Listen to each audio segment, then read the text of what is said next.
ചൂടുള്ള വാർത്തയിലേക്ക് ഏവർക്കും സ്വാഗതം. സുതിലയം വേണ്ട, വീട് പൂട്ടി താക്കോൽ ഏൽപ്പിച്ച് വാടക വീട്ടിലേക്ക് പോകുന്നു.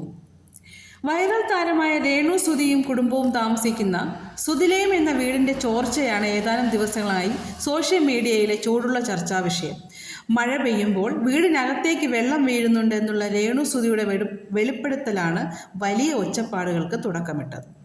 വീടിന് സ്ഥലം നൽകിയ ബിഷപ്പ് നോബിളും വീട് നിർമ്മിച്ച് നൽകിയ KHDEC ഫിറോസും അടക്കമുള്ളവർ രേണു സുധിക്കും കുടുംബത്തിനുമെതിരെ രംഗത്ത് വന്നു.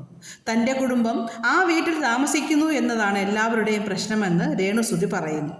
ദാനം എന്നത് കേട്ട് മടുത്തുവെന്നും വാടക വീട്ടിലേക്ക് മാറുകയാണെന്നും വെറൈറ്റി മീഡിയയ്ക്ക് നൽകിയ അഭിമുഖത്തിൽ രേണു സുധി തുറന്നടിച്ചു. ആ വീട് മക്കൾക്ക് വേണ്ടി കിട്ടിയതാണ്. അതിൽ ഡിമാൻഡ് വെക്കുകയോ പരാതികൾ പറയുകയോ ചെയ്തിട്ടില്ല. ഒരു മീഡിയ വീട് ചോരുന്നുണ്ടോ എന്ന് ചോദിച്ചപ്പോൾ മഴ പെയ്യുമ്പോൾ വെള്ളം വീഴുന്നുണ്ട് എന്ന് പറഞ്ഞു. അത്രയേ ഉള്ളൂ. അയാൾക്ക് ആ വിവരം എവിടെ നിന്ന് കിട്ടി എന്നറിയില്ല. ചില്ലിട്ട സ്ഥലത്ത് നിന്ന് അകത്തേക്ക് ചാറ്റൽ വീഴുന്നുണ്ട്, അതാണ് പറഞ്ഞത്. അതുകൂടാതെ ബീമിൽ നിന്ന് കൂടി ചോരുന്നുണ്ട്. ബാക്കി വാർപ്പിൽ ഒന്നും ചോർച്ചയില്ല. താൻ മനസ്സിൽ കള്ളത്തരം വെച്ച് പുറത്ത് വേറെ ഒന്ന് പറയുന്ന ആളല്ല. വീട് വെച്ചു തന്ന ഫിറോസിനെ പപ്പ വിളിച്ച് ചോർച്ചയുടെ കാര്യം പറഞ്ഞിട്ടുണ്ട്. അപ്പോഴൊക്കെ കിട്ടിയ മറുപടി വേറെയാണ്. താൻ അയാളുമായി നേരിട്ട് കോണ്ടാക്റ്റ് ഇല്ല. വീട് വയ്ക്കുന്നതിന് മുൻപ് വിളിച്ച് സംസാരിച്ചിട്ടുണ്ട്. അതിനുശേഷം കോണ്ടാക്റ്റ് ഇല്ല. വീട് വെച്ചതിന് ശേഷം മെയിൻ്റനൻസ് കൂടി നോക്കാം എന്നൊരു കരാർ ഉണ്ടോ എന്ന് തനിക്കറിയില്ല. വീട് പൂട്ടി താക്കോൽ ആർക്കാണെന്ന് വെച്ചാൽ കൊടുത്തിട്ട് വാടകയ്ക്ക് താമസിക്കാനാണ് ഇപ്പോൾ ആലോചിക്കുന്നത്. കേട്ട് കേട്ട് മടുത്തു. കേൾക്കുന്നതിനൊരു പരിധിയുണ്ട്. കുഞ്ഞിനെ തനിച്ച് അവിടെ നിർത്താൻ പറ്റില്ല. കുറ്റം പറയുന്നവർ വന്ന് കുഞ്ഞിനെ നോക്കുമെങ്കിൽ നോക്കട്ടെ. കിച്ചുവും ഋതുലും തനിക്ക് ഒരുപോലെയാണ്.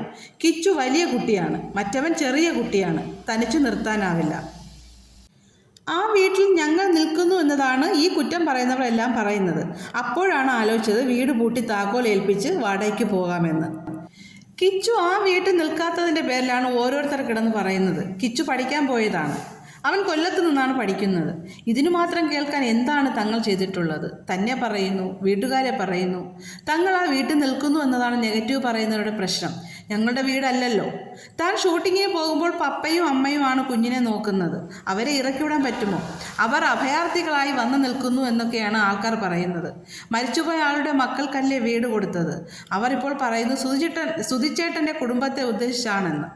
അങ്ങനെ ഇന്ന ആളുകളെ ഉദ്ദേശിച്ചാണോ വീട് കൊടുക്കുക? സുധിച്ചേട്ടൻ്റെ മക്കളെ നോക്കാൻ വേണ്ടിയല്ലേ തങ്ങൾ അവിടെ നിൽക്കുന്നത്? വർക്ക് ഏരിയ നിർമ്മിക്കാൻ ആവശ്യപ്പെട്ട് ഫിറോസിനോട് എന്നുള്ളത് കള്ളമാണ്. അങ്ങനെ ഒരു ആവശ്യം ഇതുവരെ ഞാൻ പറഞ്ഞിട്ടില്ല.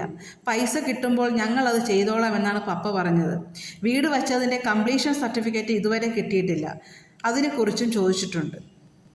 രേണു സുധി വീണ്ടും ചർച്ചാ വിഷയമാവുകയാണ്. ചൂടുള്ള വാർത്തകൾക്കായി ദൃഷ്ടി ചാനൽ സബ്സ്ക്രൈബ് ചെയ്യുക, സപ്പോർട്ട് ചെയ്യുക.